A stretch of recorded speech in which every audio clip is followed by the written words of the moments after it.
औषधाचा टेंडर आला, ज्याची आता चौकशी चालू आहे, 15% पैसे घेतले. 15. आदित्य ठाकरेंनी भ्रष्टाचार या विषयावर उद्धव ठाकरेंनी बोलू नये.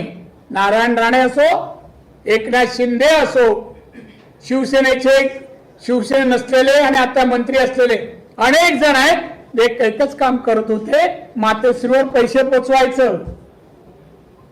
पैसे हाताने दिले, तुझी रसीद कधीच दिली नाही उद्धव ठाकरेंनी. हा बोलतोय भ्रष्टाचार आणि मोदींवर बोलतोस तू.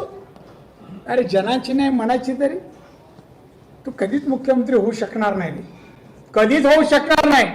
तुला वैचारिकता नाही, कुठल्या विषयाचा प्रशासनाचं नॉलेज नाही, कायदा कसा हाताळतात तुला 1% पण त्याचं नॉलेज नाही. ना बजेटचं कसं काय म्हणून मुख्यमंत्री. तेव्हा शरद पवारांनी केलं.